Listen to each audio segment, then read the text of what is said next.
Welcome sa Dries TV. Kung interesado ka sa ganitong news, huwag kalimutang isubscribe ang ating YouTube channel. Maraming salamat! Welcome po ulit sa ating panibagong update tungkol kina Kim and Paolo Abilino. Sa bawat update natin, tatalakayin natin ang mga pinag-uusapan sa mundo ng social media tungkol kina Kim and Paolo Abilino. Kaya naman kung hindi pa po kayo nakasubscribe dito sa ating channel nako, i-click nyo na po yan and isama nyo na din ang bell button.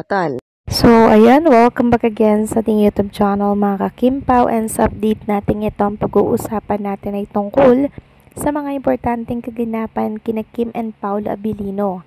Kaya naman bilang pasasalamat, narito muna yung ilan sa mga napili nating komento patungkol po sa naging previous update natin. Unahin natin ang komento ni Ginang Bibian. Sabi niya, alam naman nyo na medyo gurang na si Pao at Kim. Mahirap ng mga na, kaya sure tatapusin na nila project before pakasal sila. Excited much eh. Dapat wag tagalan ha. Dami pa rin antay o abang kay Kim, kaya kayo na po please. Actually mga ka-Kimpaw, kung anak lang po ang problema ha, since mayaman naman si Kim, mayaman din si Paolo Abilino, pwede nilang magawan po ng paraan yan kahit meron na silang mga edad. Katulad nung case ni Dr. Vicky Bello, may edad na siya pero nagkaroon pa rin po siya ng anak, 'di ba? So siguro ganun yung gagawin ni Kim and Paolo Abilino pag dumating yung time na, alam niyo yun, may edad na sila bago magkaanak. Or pag hindi sila nagkaroon ng anak tas may edad na sila, siguro yun yung ipupush nila. Pero sana hindi na po umabot sa ganon mga ka-Kimpaw, 'di ba? So maraming salamat sa komento, Ginang Bibian, God bless po sa inyo. At ang pangalawa naman nating komento ay mula po kay Ginang Norma Dayag. Sabi niya, there's yes, very grateful si Kimi at she knows how to give respect to ABS-CBN for their help and bringing Kimi to the limelight as #1 female actress. Nowadays, forgive me artists for my conclusion, being a senior fan of Kimi. No denial, she is #1 female lead actress, not Catherine B anymore. Anyway, solid Kimpaw fans will amend to me. No longer KB or JG, excuse me to those who are affected, only God knows which is which. Yes, ito na lang yun. Most awaited event in your life.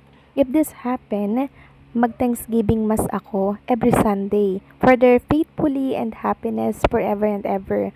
Kim, please pakasal ka na para makita na namin or makita pa namin mga anak mo habang buhay pa kami na seniors. Mami mo Pao wanted also to see you here. Grandchildren to you and Kimi. God bless you both. Hopefully nga po, Ginang Norma Dayag, no, na hanggat maaga pa po ay magkaroon sila ng anak, 'di ba? Nang sa ganon, makita nyo pa po mga ka-Kimpaw yung magiging anak, yung magiging bunga ng pagmamahalan po ni Kim and Paolo Abilino. So ipag-pray lang natin yan mga ka-Kimpaw, and ibibigay naman yan, basta sama-sama nating ipag-pray sa itaas, 'di ba? Na sana magkaroon na po ng anak si Kim and Paolo. Pero bago yon, syempre, kailangan muna nilang umamin at magpakasal, hindi po ba? So, maraming salamat po sa komento, Ginang Norma Daya. God bless po sa inyo. So, ayun na nga, simulan na po natin ang ating balitaan sa update natin ito. At unahin natin ang tungkol nga dito sa post ng Netflix tungkol ito sa Linlang. So, sabi nga dito na Netflix, thinking about how Linlang has a powerhouse all-star cast. Naks naman, 'di ba? And sabi nga dito ng isa sa mga nag-share, and isa sa mga pinakamagandang series daw talaga itong Linlang nung 2023, and ngayon talaga mga ka-Kimpaw, kahit ito'y medyo luma na, talaga pong maraming nanonood sa Netflix, no? Daming gigil na gigil kay Juliana. And speaking of Linlang mga ka-Kimpaw, from top 3 to top 6 na lamang sila ngayon. So, ang #1 pa rin ay itong My Love Will Make You Disappear. For the third consecutive day po to ha, My Love Will Make You Disappear top Netflix Philippines movie list. Yun lang naman ranked #6 in top TV show and has shown impressive staying power within the top 10 since the Purpose Netflix Vision was released. So, hindi po natatanggal itong mga project ni Kim and Paolo Abilino sa top 10. And nangunguna pa rin ang My Love Will Make You Disappear.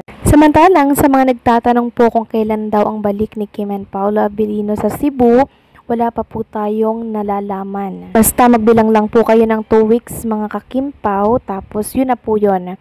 Back to basic na rin ulit si Kim and Paolo Abilino para po magtiping ng The Alibay.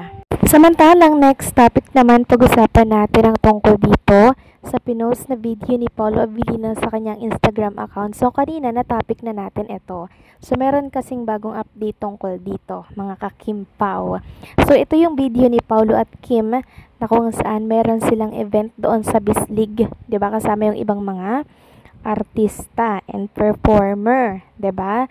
So nagkaroon ng time si Paolo Abilino, nag-post po siya sa kanyang Instagram account. And nagulat lang ako mga kakimpaw dahil si Kim Chiu po ay nagpunta, ulitin ko lang, si Kim Chiu po ay nagpunta doon sa post na yon ni Paolo Abilino at nag-comment po siya.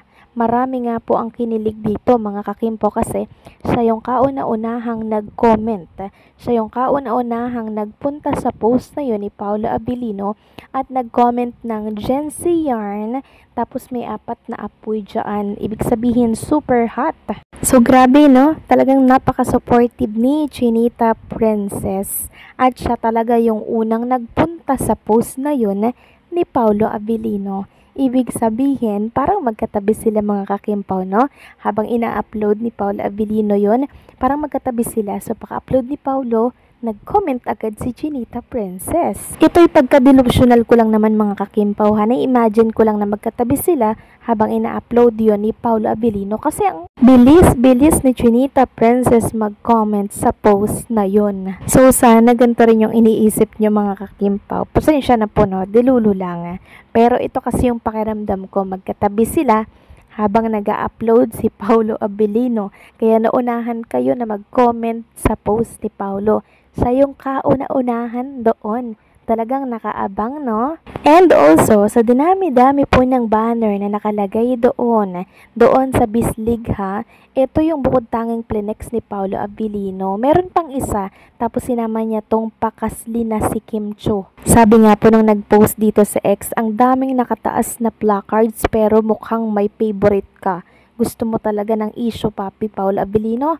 Diluko at our wrist. Dilulo at our wrist na naman kaming mga anak ng Kimpaw. So ayoko sana mag-isip mga kakimpaw, pero parang sign na to na baka sooner or later magpakasal na si Kim and Paolo. Pero hopefully umamin muna sana sila. So kita naman natin si Paolo Abilino, 'di ba? Gustong-gusto niyang umamin. While si Chinita Princess eto't natatakot pa din umamin at sa publiko kung anong meron sa kanila ni Paolo. So kayo ba mga kakimpaw, ano ang mas gusto nyo? Please comment down below. So, paano hanggang dito na lamang po ang update natin. Maraming salamat sa patuloy na pagsuporta.